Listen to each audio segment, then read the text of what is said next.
tema para a nossa mensagem nessa noite. E eu queria que você repetisse: Deus confronta o seu povo. Esse vai ser o tema da nossa reflexão nessa noite. Deus confronta o seu povo. Irmãos, o livro do profeta Malaquias é uma sentença pronunciada pelo Senhor contra o seu povo. Se você estudar o livro do profeta Malaquias, você vai ver que é uma cena de tribunal aonde há acusações e defesa. Se você estudar o livro do profeta, você vai ver que é uma cena de tribunal onde há acusações e defesa, perguntas e respostas. 7 são as sentenças de Deus contra Israel, e 7 são as desculpas que o povo dá contra a Deus. Israel aqui é aquele tipo de pessoa que faz as coisas erradas, olha para cá e finge de que nada está acontecendo. Você conhece pessoas assim? Que faz as coisas erradas, aí fica dando uma diabestada assim, ó. Foi eu? Pronto, foi a situação de Israel. Deus, ele confronta o povo e eles é uma situação de acusações e defesa, perguntas e respostas. 7 são as sentenças de Deus contra Israel e 7 são as desculpas infundidas de Israel a Deus. Então Israel é aquela pessoa que faz as coisas erradas, mas finge que nada está acontecendo, tá bom? É essa a forma que o povo fazia com Deus. E a primeira coisa que era a questão do amor, no verso 2. Eu vos tenho amado, diz o Senhor, mas vós dizeis: em que nós amamos? Deus, ele está declarando amor para Israel, e ele vai estar dizendo: o Senhor nos ama. O Senhor nos ama da mesma medida em que Deus afirma o seu amor a Israel. Ele questiona o amor de Deus. Aí agora Deus não apenas afirma, mas argumenta a escolha de Jacó e a rejeição de Esaú. Aí, Deus ele argumenta a escolha de Jacó e a rejeição de Esaú. Isso são uma prova do amor eletivo de Deus. Jacó, ele foi amado não por sua qualidade. Jacó, ele foi escolhido não pela sua virtude, mas apesar do seu defeito, ele foi escolhido por Deus. Porque Deus nos escolhe, não é porque nós somos bonzinhos. Eu vou escolher ali a irmã, porque a bichinha cuida bem das crianças, ela é boa. Não, Deus ele não nos escolhe pela nossa virtude. Apesar dos seus defeitos, Jacó foi escolhido não por mérito, mas por pura graça. O amor de Deus a nós é de igual modo incondicional. Pensa aí numa pessoa que você tem raiva. Pastor, eu tenho raiva, mas aquela pessoa que tu tem raiva, Deus chama. O amor de Deus, irmão, ele é incondicional para conosco. Então, o primeiro ponto foi a questão do amor. Deus disse: eu vos tenho amado. E ele diz: mas amamos em que? Se o Senhor aborreceu Esaú e amou a Jacó. Esaú era um cara bom.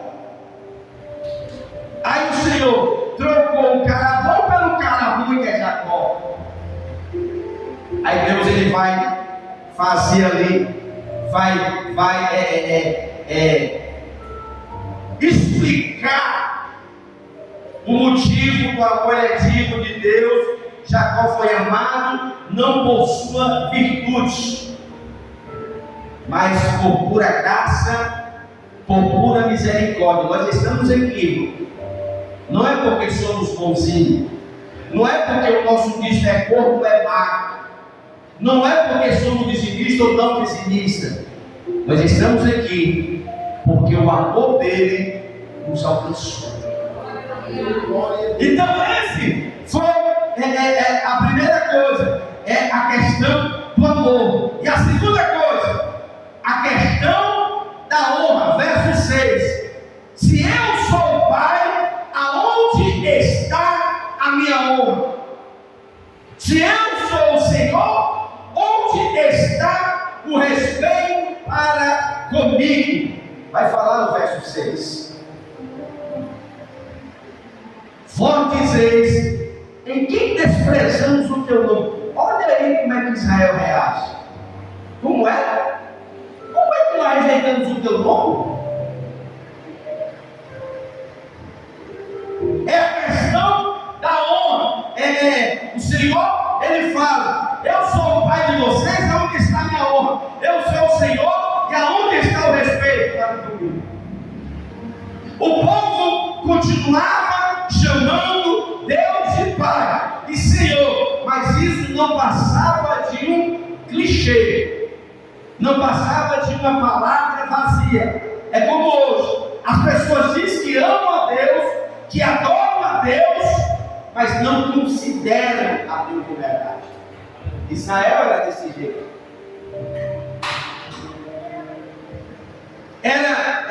Não passava de um clichê vazio de significado. A sua maneira de viver reprovava a sua profissão de fé. Eles mostravam ser uma coisa, mas era outra totalmente diferente. Eles diziam que amavam a Deus, mas não honravam a Deus, porque havia ali um abismo entre o que falava e o que fazia. Eles desonravam a Deus porque desprezavam o culto. Eles diziam que amavam a Deus, mas na hora do culto, na hora do sacrifício, na hora das contribuições, na hora de tudo, eles desonravam a Deus.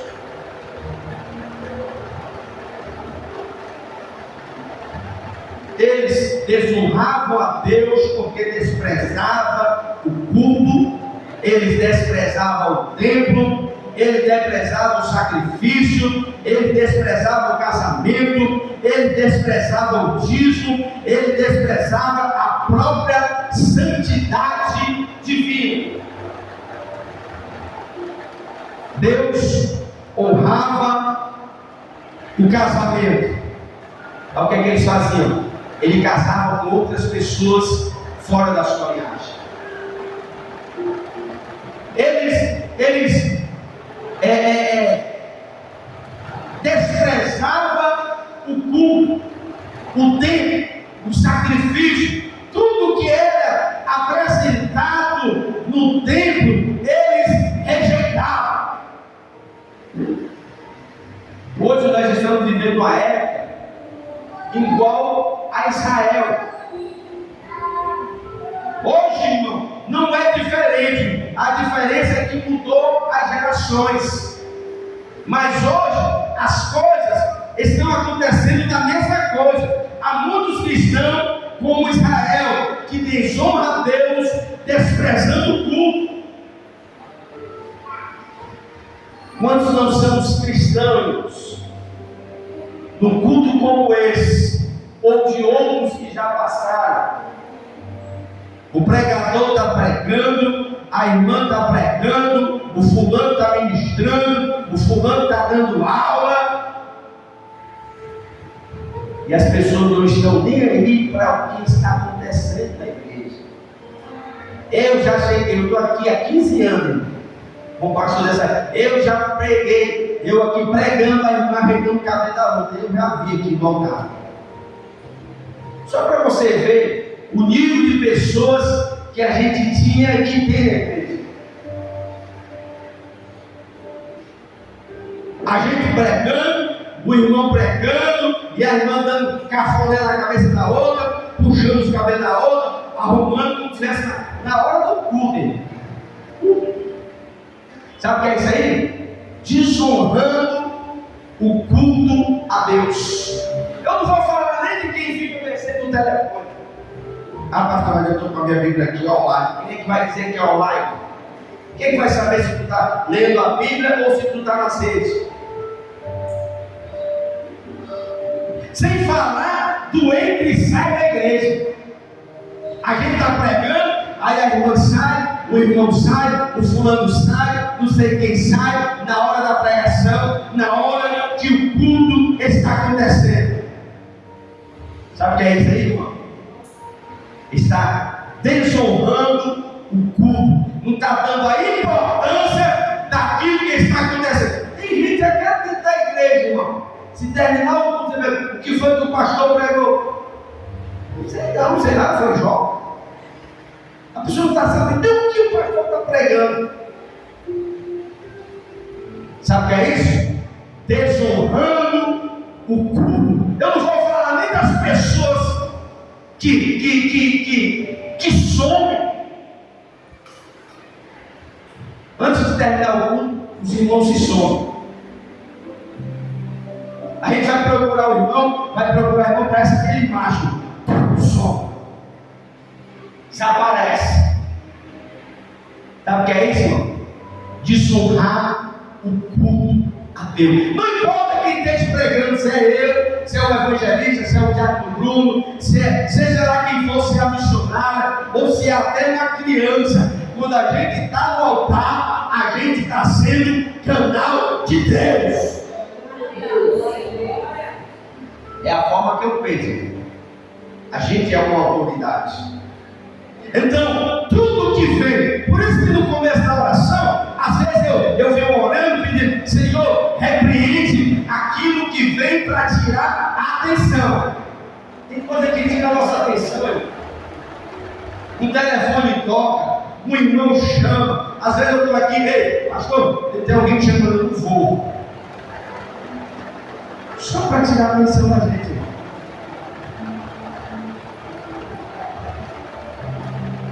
Pessoas, enquanto pregamos, pessoas conversando, pessoas no telefone, tem gente que sai, entra na igreja e vice-versa. Eu não vou falar nem daqueles que somem. Na hora do. Mas eu vi desse irmão aqui, foi que ó. A arrebatada não foi, eu estou aqui. Irmãos, eu sei que a gente tem os nossos problemas, mas uma coisa a gente tem que entender: chegou na igreja e liga o telefone, então eu não importei de trazer telefone, eu estava filmando ele que o menino trouxe, mas não importei o telefone. O telefone toca, o fulano chama, não sei quem, aí acaba que perdendo o foco. Eu sei que a gente tem os nossos problemas, mas no momento que a gente sai da igreja, tudo que ficou para trás fica para fora do portão, irmão. Fica fora do portão. Porque se a gente entrar preocupado com o filho, preocupado com o marido, preocupado com o carro que está no prédio, preocupado com o fulano que está ligando, com o cidadão que está chamando, a gente não consegue ficar em paz na igreja. Aí você vai ficar naquela ansiedade. Eita, meu irmão, ele não demora, meu irmão. É duas. Vixe! O irmão fala demais, a irmã fala demais, o fulano fala demais. Não é porque ninguém fala demais, fala de menos. É porque você está ansioso, você está doido para ir embora para resolver os seus problemas. Não é o culto que está chato, não é a escola que é chata, não é o irmão que fala muito, nem a irmã que fala pouco. É porque a gente já entra na igreja, já preocupado de ir embora.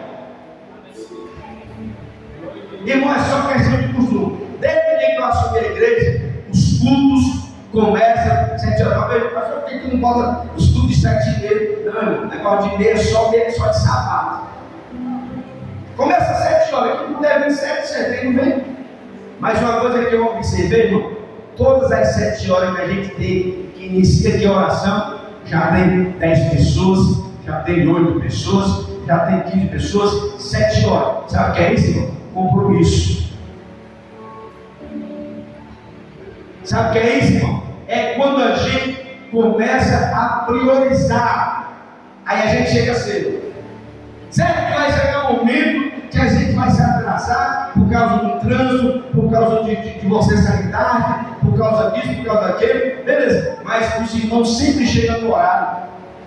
Sabe o que é isso, irmão? Costume. Quando a gente quer, a gente consegue. Quando a gente não quer, a gente fica inventando história. Mas desde 2011, que os cultos da igreja começam às 7 e começa às 18 horas. Você quer ver eu chateado a botar um obreiro para dirigir o culto? Ele começa o culto de 6h15, 7h15, 7h, meu irmão, fica atribulado. Pastor, mas eu vou começar na hora porque não chegou ninguém. Irmão, se Jesus está aqui, já pode começar a oração. Não é porque uma vez eu falei com uma irmã, foi com o irmão, cheguei na igreja, 7h15, o irmão estava sentado. Aí disse, irmão, a pessoa, não, eu estou esperando as pessoas chegarem. Se as pessoas não vierem, não porque o fulano que vai tirar o louvor não chegou ainda. Se ele não vier, que já é 7h15. Não, irmão, tudo começa às 7 e começa às 7. Dependendo de quem chegou, de quem não chegou, o importante, quem esteja aqui é Jesus e quem vai dirigir. Eu começo o culto aqui 7 horas.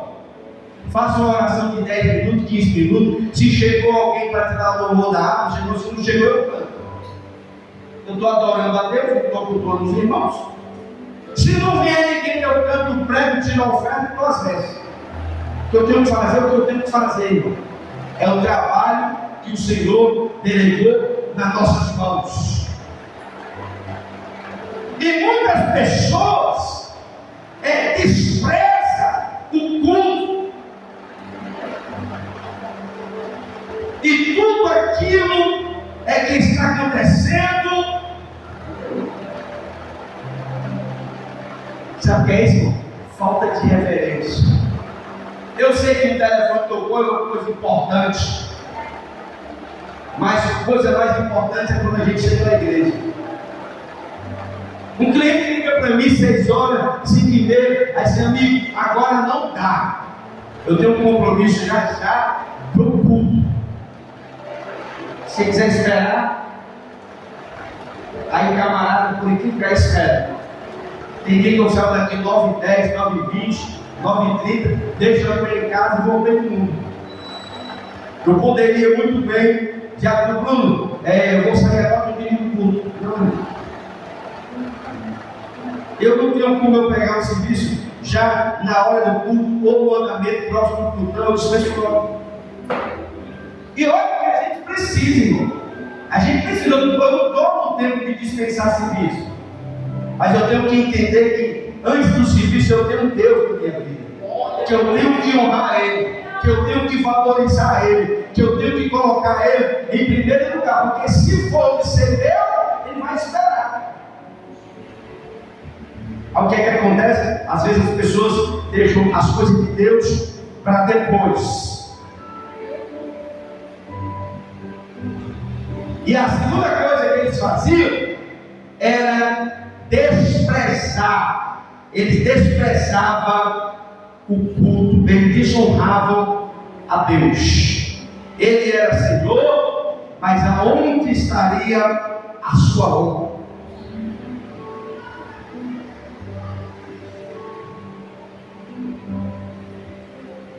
E tem pessoas, irmãos, no culto que ficam dessa forma. E olha que eu estou dentro do texto, eu não estou aqui falando do seu defeito. Eu estou falando que nós vimos.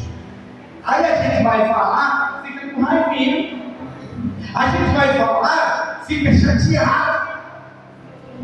não quer mais ir para a igreja, fica chateado, porque são pessoas que estão errado, mas fica dando uma que nada está acontecendo. A gente faz as coisas erradas, aí a gente é chamado a atenção e fica com raiva. Eu já vi muita coisa aqui. Eu vejo irmão saindo para lá com o telefone, eu vejo irmão saindo agarrado com a outra para lá, na hora da pregação. Não é só na hora da pregação, o culto todo é para Deus. É de 7 às 9, a gente tem que dar o melhor para Deus de 7 às 9. Eu sei que você vai querer ir no banheiro, vai ter que ir ao lado da igreja, tem criança pequena que perturba e tem. Mas a gente tem que entender.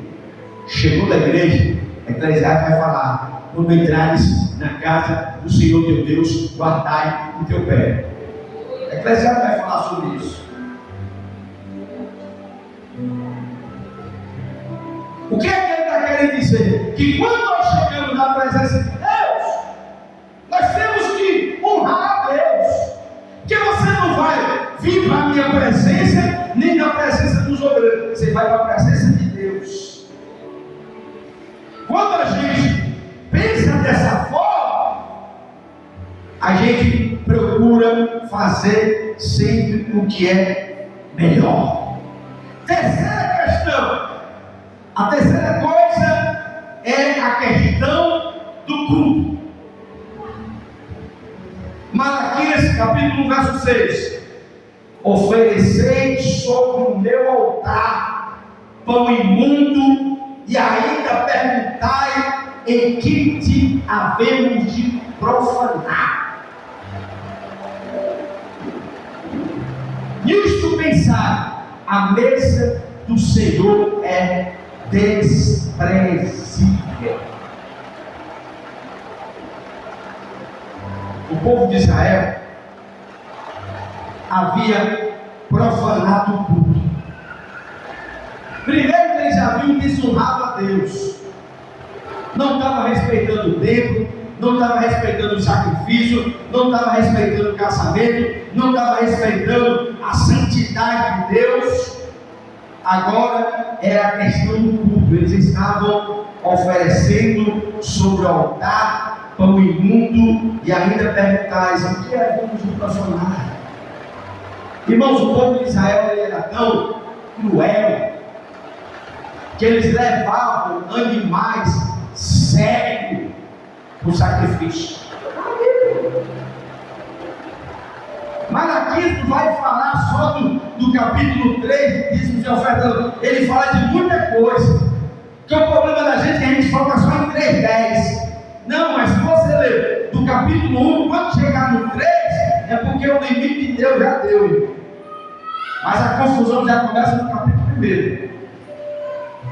Quando trazeis animais cegos para sacrificar, não fazeis isso mal? E quando fazeis o coxo e enfermo, não é isso mal? Ora, apresentai o teu governador. Coisas boas, ele honrava o governador. Mas quando as coisas eram para Deus, eles levavam de qualquer jeito.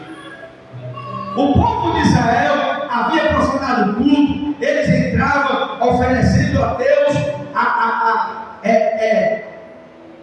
coisas de oferta desprezível, pão imundo, animal imperfeito. Ele colocava na mesa de Deus, e o pior, o imprestável, o imundo. Era isso que eles faziam. Se você ler o texto e estudar o texto, você vai ver o que eles faziam. Eles honravam o governador, que Deus entregava o resto. O governador, as autoridades, eles davam o melhor. Mas para Deus, eles davam o que não prestava. As autoridades, o governo deu ao teu governador, acaso terá ele a agrado de ti e será favorável? Diz o Senhor dos Exércitos.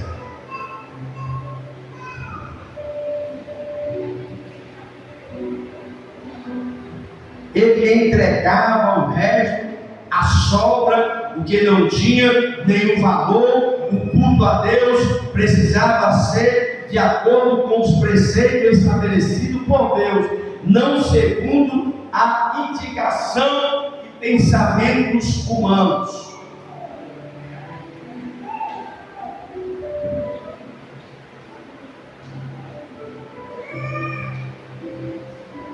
O culto a Deus precisava ser de acordo com os preceitos estabelecidos por Deus. Tudo na igreja existe um estabelecimento concedido por Deus, uma ordenança dada por Deus. Então, quando aquilo que está na Bíblia não é coisa que falamos, é o que Deus falou. Hoje, irmãos, os crentes fazem a mesma coisa que Israel fazia: entrega a Deus só o que sobra. Só o que sobra. É o que ninguém quer ouvir, mas é verdade. Eu estou no texto, viu? Não leve para o lado pessoal, não pensa que eu estou falando. Porque tem irmão aqui que está na Bíblia, irmão. Eu estou textualizando aqui para os nossos dias.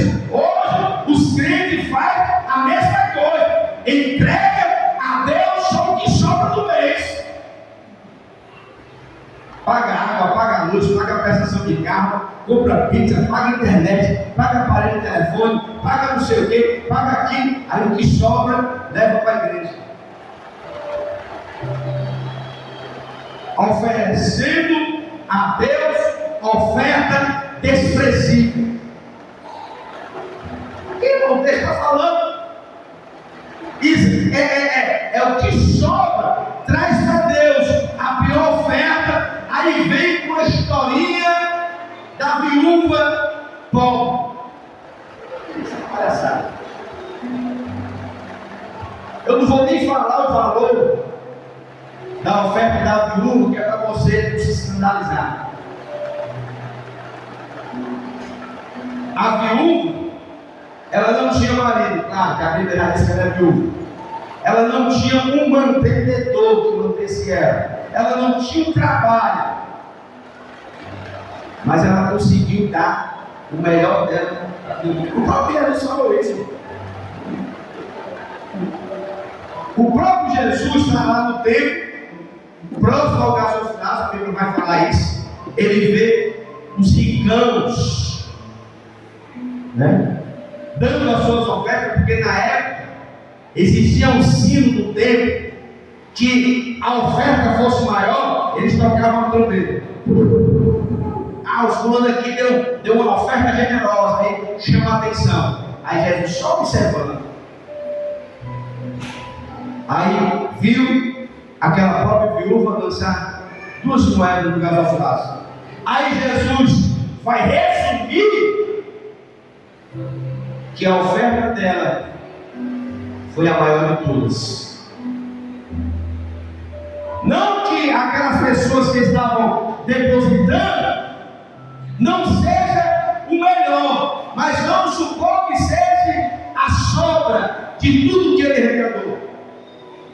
Não, eu paguei isso, paguei aquilo, separei o da pizza, separei o do cinema, agora o que sobrou foi isso aqui, aí leva para a igreja. Era mais ou menos isso que eles faziam.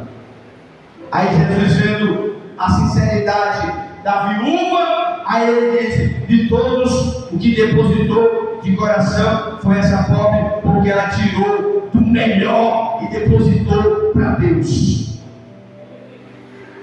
Jesus vai dar testemunho da oferta generosa que aquela mulher depositou ali no gasofilácio na época de Jesus.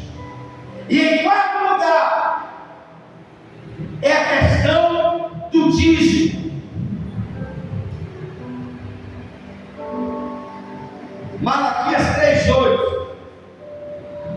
Roubará o homem Deus, todavia vós que me roubais, vendiguei que te roubamos? Nos dízimos e oferta. Jesus é Deus falando e eles, foi o que eu falei no início do culto. As pessoas fazem as coisas, está vendo que está errado, aí fica, como é? Nós estamos te roubando? Como assim? Eu não entendo, Deus, me explica. Aí, irmão, em que te roubamos? Aí o Senhor vai dizer, e nos dízimos e nas ofertas. Está bem visível. Só quem não quer entender é que não quer entender. Porque está bem visível, irmão. Aí quando a gente vai falar, é a Bíblia, irmão. Isto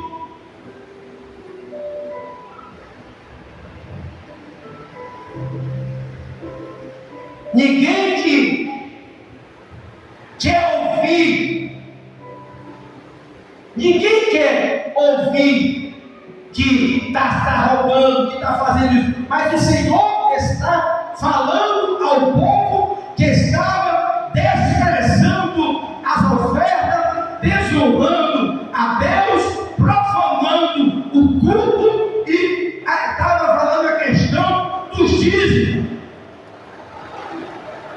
Aí ninguém quer ouvir essa palavra, mas não é eu, não é o pastor, não é o pregador, é a Bíblia, irmãos. Você sabe por quê que as pessoas se incomodam quando falam isso? É porque não são dizimistas. Aí tem pessoas que dizem, não, mas naquela época. Não, irmão, naquela época fala-se sobre dízimo e as ofertas, e nessa época se repete a mesma coisa.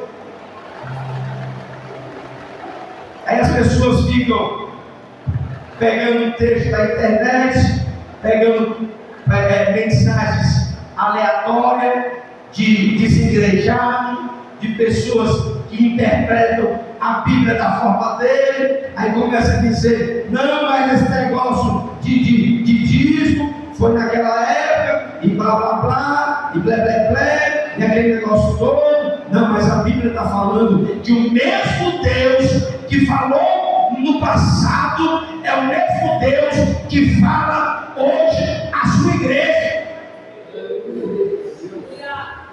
Porque se a gente for descartar o Antigo Testamento, a gente vai ter que rasgar ela da Bíblia. Porque de Gênesis, Apocalipse é um estudo só. De Gênesis, Apocalipse é uma mensagem, é uma revelação só. É até provável que depois de Malaquias, depois de tudo que isso aí aconteceu, se você ler do capítulo 1 ao último capítulo, tudo que aconteceu, Deus ficou irado no povo. Aí Deus disse, parou. Deus passou 400 anos sem falar. Mas como é que você vai entender isso? Depois de Malaquias, a voz de Deus parou. Deus estava por aqui, irmão, estava lá aguentando. Passou-se 400 anos sem Deus usar ninguém. Um deserto. Por isso que quando o João Batista aparece, olha, porque era novidade, o povo estava com 400 anos de não ouvir a voz de Deus. Aí levanta aqui, João Batista.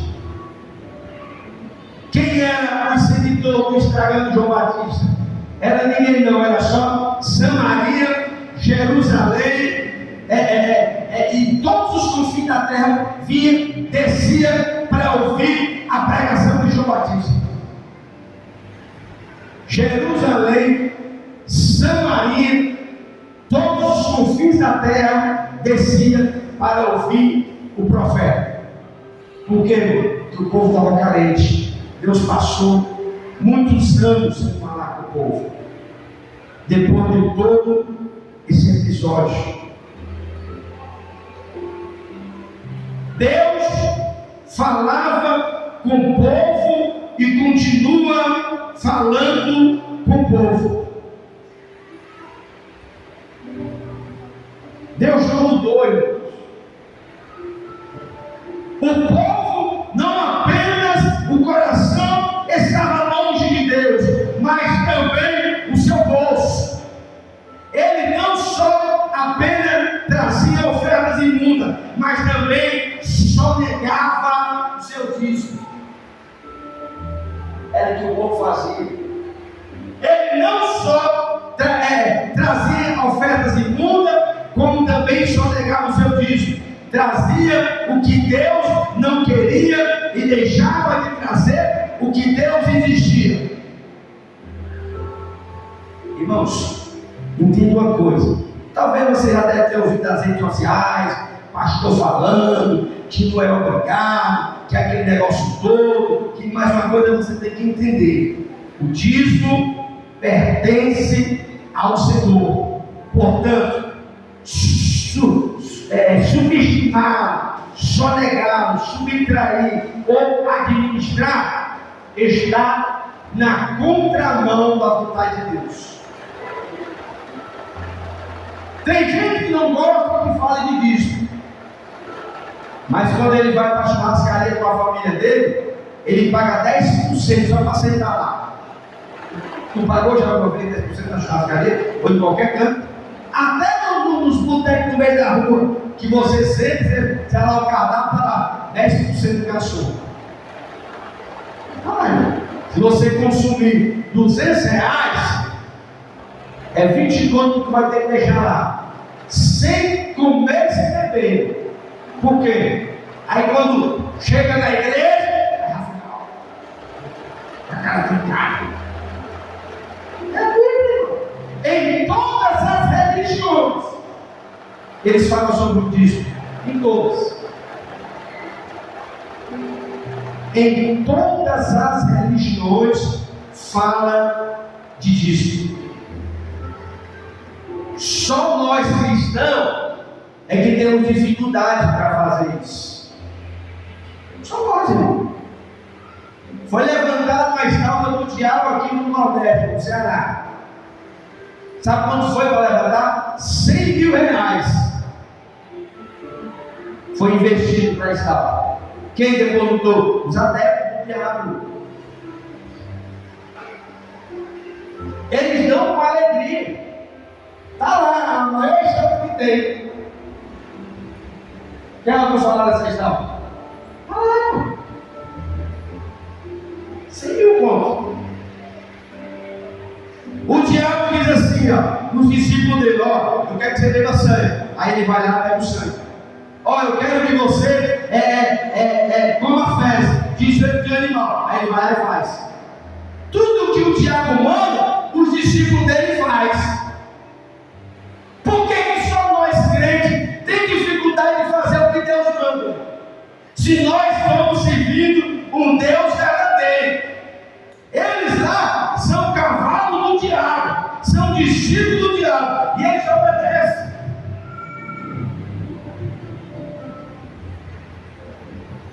Fazem sacrifício. Se for para matar alguém, ele mata. Se for para esquartejar o animal, ele faz. Se for para dormir no cemitério, eles dormem. Se for para fazer tudo isso, eles fazem. Por quê, irmão? Por que eles fazem? Por que eles obedecem? E uma coisa que é Deus que nos deixou, é Deus que nos orientou, aí a gente quer dar uma de retardado. Quando é algo que Deus falou na sua palavra, falou nos evangelhos, vem falando através dos livros da Bíblia, aí a gente finge que não, isso aí não é para mim não, isso aí foi na época de Israel. Na época de Israel, isso aí não foi para agora não. Conversa de quem não quer obedecer. Tem crente que prefere pegar o dízimo do Senhor Aí quer comprar a cesta básica. Ele quer dar uma de Teresa com mais de Teresa. Conhece gente assim? Que quer que ele pegue o dízimo dele, aí ele quer administrar dele, que ele quer. Não, aqui eu não vou dar para a igreja não. Aqui sabe o que eu vou fazer? Eu vou comprar 10 cestas básicas, vou botar no porta-malas do carro e vou sair para as pessoas necessitadas. Isso aí não é louvável você fazer isso. Mas depois que você der o dízimo. A gente não tem autoridade para administrar aquilo que pertence a Deus. O irmão não pode pegar o dízimo dele para comprar a cesta básica, para doar, seja para quem for. Você não pode administrar isso. Isso é papel da igreja.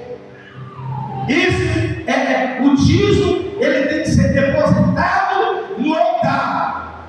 Aí aqui, a administração é que vai fazer o que é certo com aquilo que está sendo depositado.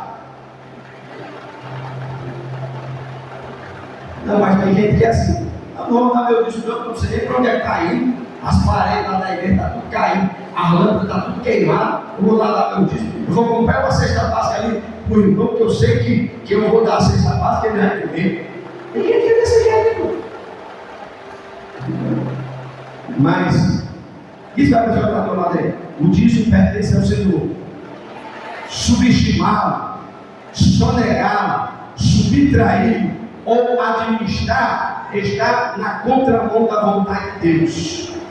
Deixar de trazer à casa do Senhor todos os dízimos é roubar a Deus.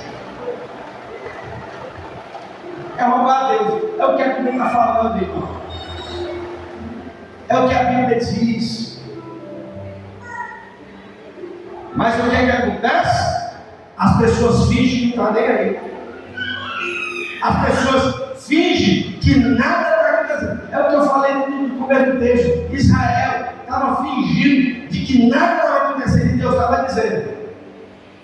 E Deus confrontando. E ele dizendo: é mesmo, né? É tudo isso? Tem uma irmã da igreja, do parente da missionária, que ela chega para o pastor e: ei, pastor, me dá aí o papel da luz para pagar. As pessoas que não são dizimistas, mas eles querem pagar a luz da igreja, ele quer pagar a água da igreja. Aí eu não sei quem é o mais rico do mundo, se é ela ou se é o pastor que é o dono disso. A gente não pode dar um dinheiro à parte para resolver o problema da igreja particular, como se fosse o dízimo. O dízimo é o dízimo. Agora eu queria saber se a luz da igreja fosse 10 mil, se ela pediu o papel da luz do pastor. As pessoas, a igreja está cheia de crentes malaquias, gente sabida, gente malada, achando que está fazendo as coisas certas e está fazendo tudo errado. E infelizmente, irmão, as igrejas estão cheias de gente assim, irmão. Está pregando aqui, tem gente que não está gostando. Entra aqui, sai aqui. Entra aqui, sai aqui. Não está nem aí para aquilo que está sendo pregado. Mas uma coisa que eu vou dizer para você, você pode concordar. Pastor, líder da igreja, tem que ser chato. Chato.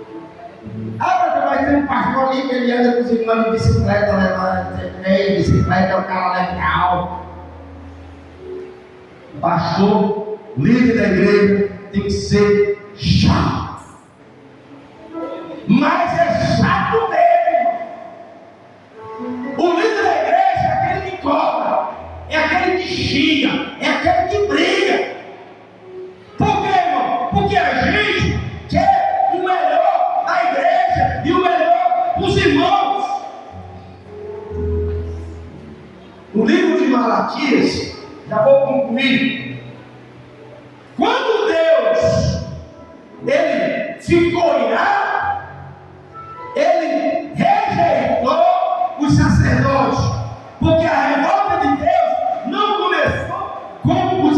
sacerdotes ganham. A revolta de Deus começou com o povo. No capítulo 1, como nós estudamos aqui, o povo estava trazendo a oferta, aí trazia animal coxo, trazia um cordeiro manco, trazia uma ovelha manchada, e a lei dizia que Deus não recebia aquele sacrifício.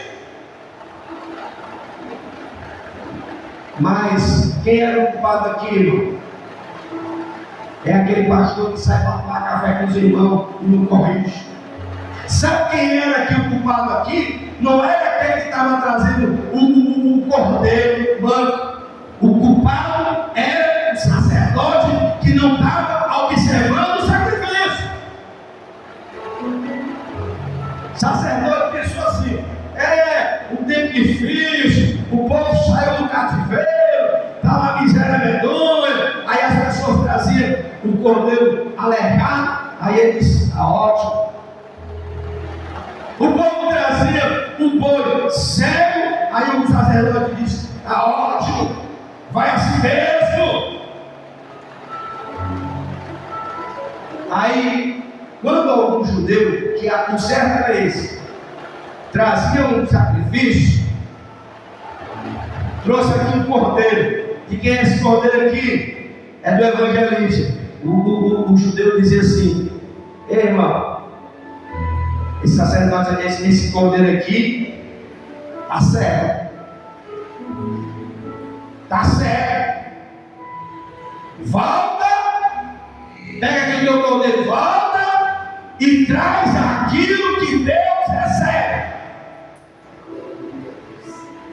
Porque é melhor você trazer aquilo que Deus recebe do que você oferecer um culto e Deus não receber. Era isso que o sacerdote falava.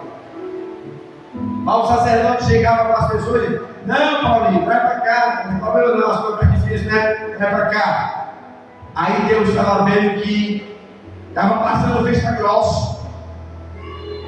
Mas o sacerdote, ele tinha obrigação de examinar e dizer: não preste, volta. Aí o que foi que aconteceu, irmão? O sacerdote parou de examinar o culto. Estava liberado. Aí Deus disse: não pode, está tudo errado. Aí o sacerdote parou de examinar as ofertas. Tinha aleijado, tinha coxo, tinha manco. Aí ele passou de examinar. Aí Deus não gostou. Por que Deus não gostou? Por que Deus não gostou da atitude do sacerdote? Porque em Malaquias capítulo 3, a Bíblia vai dizer que Deus abre as janelas dos céus e derrama bênção sem medida. Irmão, se Deus está derramando bênção sem medida, então não traz para Deus qualquer coisa dano.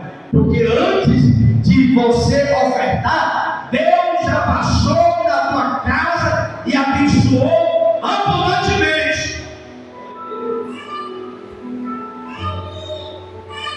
Em Malaquias, Deus ele vai dizer que ele abre a janela do céu e derrama bênção sem medida. Porque quando você traz a sua oferta, Deus já passou na nossa casa e viu como nos abençoou, é muitíssimo. Isso significa, irmão, que se Deus nos abençoou muitíssimo, porque a Bíblia diz que a janela do céu vai derramar bênçãos sem medida. Se Deus me abençoou, eu não posso trazer para Deus qualquer coisa. Se Deus me abençoou, eu vou abençoar a casa de Deus. Se Deus me deu um dinheiro, se Deus abriu uma porta, se hoje eu sou assalariado, se hoje eu recebo auxílio, se hoje eu recebo algo, hoje sou amparado por alguma aposentadoria, é a obrigação nossa de agradecer a Deus, porque Ele tem nos abençoado muitíssimo.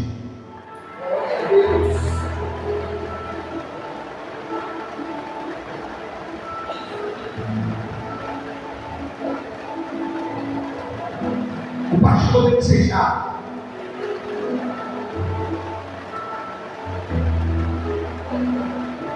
O líder da mulher, do jovem, dos músicos, tem que ser chato. Está tendo ensaio. O ensaio começa às 7. A irmã chega às 7h30. Está errado, está errado. Tem que chamar a atenção. Tem que ser chato. Porque se o está tocando aqui, tem uma irmã aqui cantando, já 7h10, a irmã chega às 7h20, vai atrapalhar o ensaio. Porque vai ter que parar tudo para poder encaixar alguém que já poderia estar aqui. Aí tem que chamar a atenção, porque ele está trabalhando. Todas as pessoas que são líderes, que são responsáveis por alguma coisa, a gente vai ter que examinar o culto. A gente não pode permitir que as pessoas entreguem a Deus qualquer coisa. Foi por isso que Deus ficou com raiva de todo mundo. Deus disse: vou parar. Foi por isso que Deus ficou irado com todo mundo. Deus ficou chateado com todo mundo. O Senhor dos Exércitos passa e revista como é que está o culto. Deus, ele passa para ver como é que está o culto. Deus, ele passa para observar o que está, como é que está o culto. Porque eu, como pastor, se eu não corrigir vocês, Deus me tira e coloca outro. Porque o papel do sacerdote é observar o culto. Por isso que eu chamo a atenção, por isso que eu falo: ei, mas fica com a gente que passa de 15 dias sem ir para a igreja só por causa da palavra que ouve. Irmão, eu tenho que corrigir, eu sou o líder da igreja. Se a gente está vendo coisa errada, tem que falar. Porque se eu não corrigir, aí Deus vai, tira eu e coloca outro.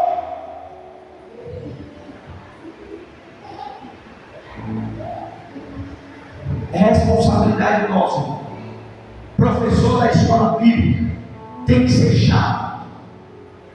Pastor tem que ser chato. O líder de louvor tem que ser chato. A irmã regente do louvor tem que ser chato. Porque a gente não pode permitir que as pessoas ofereçam qualquer coisa a Deus. Deus ainda confronta a sua igreja. Em que nós temos culpa?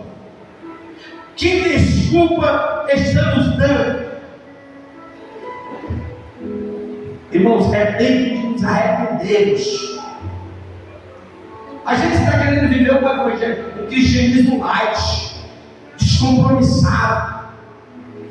Aí, quantos cultos de doutrina aqui, as últimas quarta-feiras não falta obreiro, é presbítero, é diácono, é não sei o que, falta a doutrina. Fica com raiva quando a gente vai falar. A gente não pode oferecer a Deus qualquer coisa, irmão. A gente não pode oferecer aquilo que acha que é. A gente tem que fazer o que é certo. Deus ficou irado com o sacerdote, porque ele deixou de examinar o culto. Irmão, eu não posso deixar de examinar a igreja. Eu sou chato com a irmã que está na porta, eu sou chato com o músico, eu sou chato com a fulana, eu sou chato com a cigana, dentro daquilo que seja necessário. Por quê, irmão? Porque o Senhor dos Exércitos, ele passa para avistar como é que está o culto.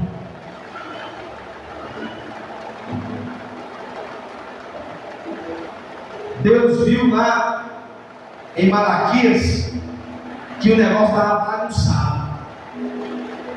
Não, pessoal, pelo amor de Deus, eu levantei um pastor para cuidar das ofertas, para cuidar dos dízimos, mas o camarada está passando vista grossa. Estão oferecendo boi defeituoso, carneiro cego, o pão está novo, as oferendas estão estragadas. Não, eu tenho que fazer um negócio aí. Deus se envolve o sacerdote. Não tem como. Ah, pastor, vou sair legal para aquela igrejinha que o pastor toma café lá com o povo. O pastor não é amigo, a mulher dele é amiga das irmãs, leva para a academia, vai para lá, não tem problema não. Eu tenho que estar na igreja que Deus passa para ver como é que está o culto. Ele passa para observar. Se eu não corrigir os defeitos que tem na igreja, Deus pode me tirar e me colocar outro. Porque é melhor eu agradar a Deus do que agradar vocês. É melhor eu fazer o que Deus quer que eu faça do que fazer o que as pessoas querem. Aleluia. Deus disse assim, não. Deus ficou irado com o sacerdote. Deus ficou irado com o povo. Deus ficou irado com o povo e depois ficou irado com o sacerdote, como pensasse assim, não pode.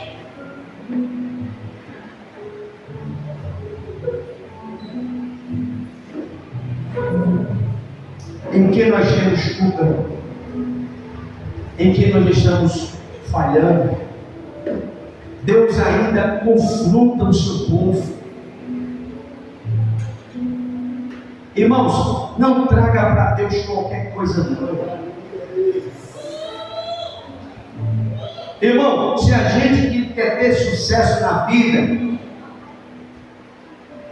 vamos nos esforçar para agradar a Deus. Se Deus está nos pedindo que sejamos fiel a Ele, que honramos a Ele, que damos o melhor para Ele, não é só no dízimo e nas ofertas, não, é em toda a área. Tem um ensaio de louvor. Que hora é, jovem? 7 horas. Vou ter que dar lá mais 20 para as 7, porque eu quero esperar o músico. A gente tem que fazer o melhor.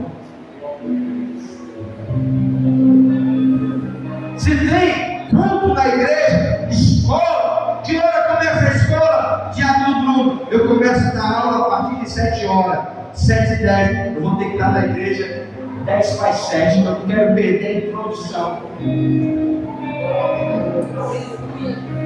Irmão, a gente tem que oferecer a Deus o melhor. Eu não estou falando de quem trabalha e chega tarde, não tem tempo para sair, não tem tempo. Não estou falando disso não. Eu estou falando daqueles que têm como estar e não querem estar. Deus, Ele passa todos os dias, quarta, sexta e domingo, Ele passa para revisar como é que está o culto. O que é que o Bruno está me oferecendo? O que é que a missionária está oferecendo? Vê se ela está sendo fiel a mim, vê se ela está me honrando, vê se ela está me honrando mesmo como ela disse que é. Ela disse que me ama. Eu quero ver, eu quero visitar o culto. Irmãos, se nós quisermos sermos abençoados,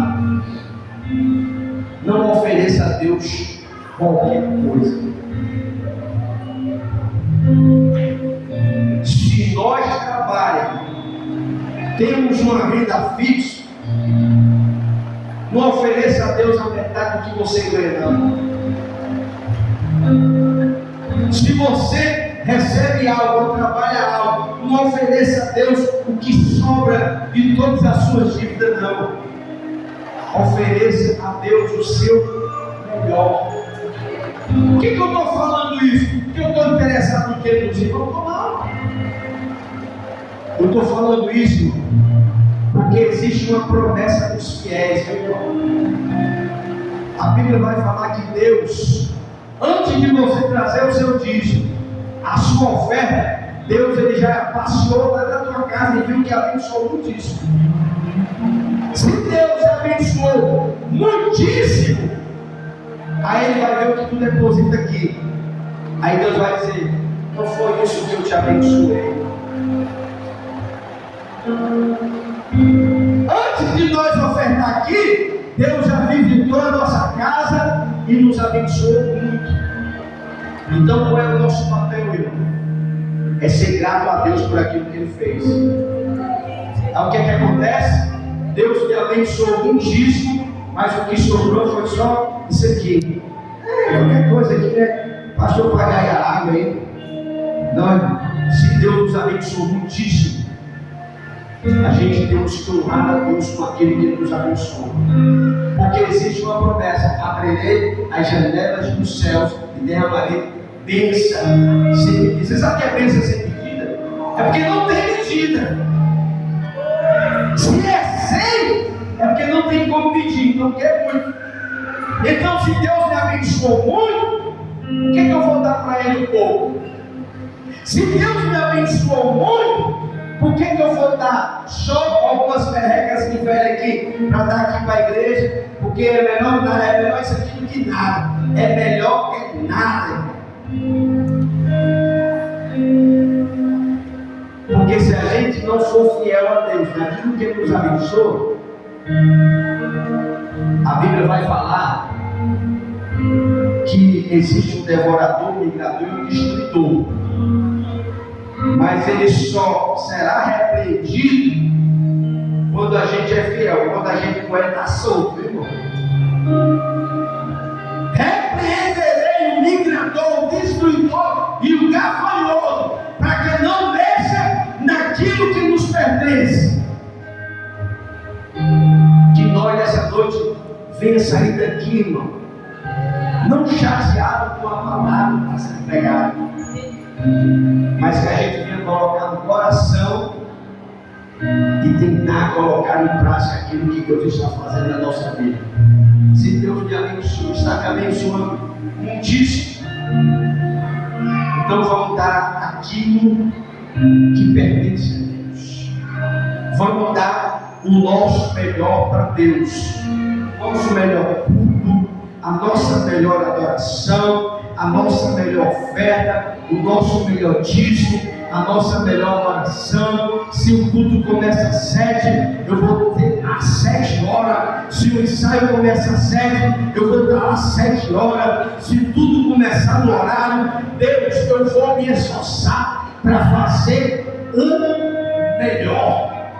Feche os teus olhos. Pai, a tua palavra fala em Malaquias 3 que o Senhor abre as janelas dos céus e derrama bênçãos. Se as janelas estão abertas, é porque o Senhor está visitando a nossa casa e nos abençoando muitíssimo. Senhor, então nos ajuda a sermos fiéis a Ti. Senhor, não deixa a gente dar a Ti qualquer coisa, ou o resto daquilo que sobra, não, Pai. Nos ajuda a sermos fiéis a Ti, não só nos dízimos, nas ofertas, mas em tudo, Senhor. Em tudo que fazemos, nos ajuda a fazer o melhor. Pai, não permita que o devorador, o migrador, o destruidor toque naquilo que é nosso. Porque aquilo que é nosso é herança tua, foi o Senhor que nos deu. Então a bênção que o Senhor nos dá, o diabo não pode roubar. O Senhor coloca essa palavra no coração do teu povo e ajuda os teus filhos a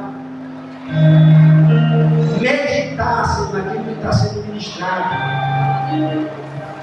Não permita que o espírito da dúvida, que o inimigo venha bombardear a mente dessa pessoa com pensamentos ao contrário daquilo que a tua palavra nos revela. Mas nos ajuda, Senhor, a cada dia mais nos oferecer sacrifícios vivos diante da tua presença. Pai, eu quero abençoar o teu povo que vai se preparar para estar ofertando e trazendo o seu dízimo. Senhor, a tua igreja que também daqui a um pouco vai estar se preparando para ir embora. Que o Senhor venha enviar um anjo para nos guardar, nos proteger e nos livrar de todo perigo. Deus, ajuda a tua igreja a colocar esse ensinamento, esta palavra, no coração, para que nunca venhamos pecar contra ti. Senhor, nos abençoa, é o que nós te pedimos e te agradecemos no nome de Jesus. As palmas do meu Senhor. Pode aceitar.